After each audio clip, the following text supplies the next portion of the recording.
All right, guys, so I'm gonna be riding this to a town about 4 hours away tomorrow. I'm gonna be trading it for a Honda gym that I'll show you, but I'm just gonna be transparent. There's some things I really like about this bike that make a lot of sense, but there's a big reason I'm trying to get rid of it. So the first reason is this bike makes sense, and it has a belt drive. It's not making a crazy amount of power. It's a little 650. It gets about 53 miles per gallon average. This one has ABS. It's very user-friendly. It's got heated grips on it. You can put stuff right there. I'll put my hat right there and Velcro my loop around there. It comes with some really cool bags. There's a bag that goes here and a bag that goes right here.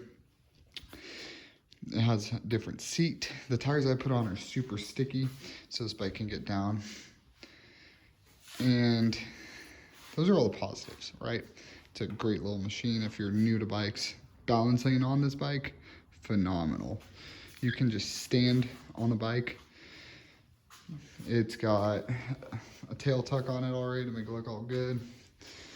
But the main reason I'm getting rid of this bike is when you hit this thing right here, you twist that all the way back in third or second gear, it's just a little 650. It's not going to be able to pull like a 600 sports bike or even a 650 twin or any bike that's not a single 650.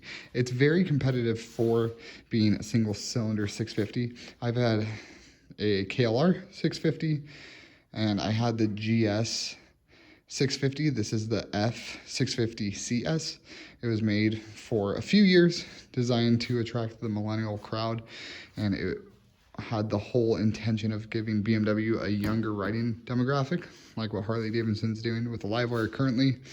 It's got a few features that are really neat. But all in all, this bike is not gonna frill you. It's like riding a big Grom. And Honda Groms are cool because they're small. This is a full-size bike. It is a cool looking bike. People love to tour on them. It can go 100 miles an hour if you want. The speedometer goes up to 120, so it can go 120. Please don't judge me for that. But no, I've had it up to 100. At least that's what it says.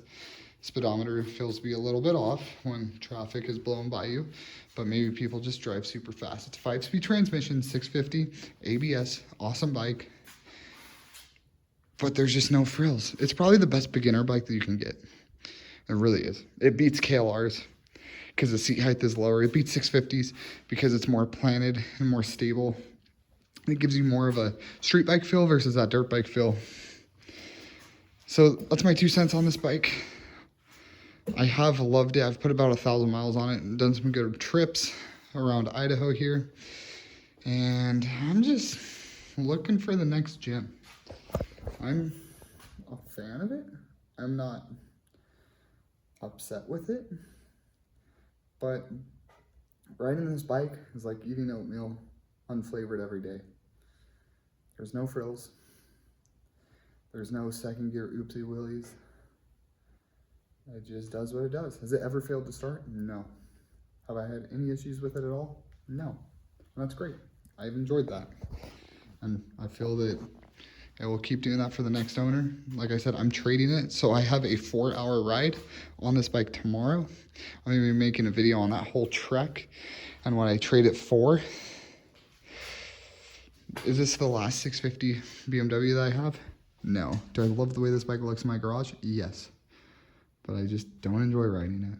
So on to the next guy. He's a beginner rider. He's super jacked about it. He bought a bike that's a little bit too big. It is a sports tour, I will tell you that much. So he bought a bike that's a little bit too big. And I think this thing will be perfect for him. It comes with this seat right here. So it comes with this Corbin. It's even lower. I'm a pretty tall guy. I'm 6'1". So it will be perfect. I'm happy. He's happy. He's giving me some cash on top because this is an older bike with close to 100,000 miles. So stay tuned. I'm super excited to be riding tomorrow. Just feel blessed to be able to go out and ride motorcycles through a beautiful part of my state. It's gonna be a good trip. I'm gonna have to wake up early. have to endure the ride of no frills, no fun. But you gotta do what you gotta do. Hopefully the bike that I'm picking up will be more enjoyable on like 80-mile-an-hour roads than this bike. So there is an unavoidable 80-mile-an-hour section that I will have to do.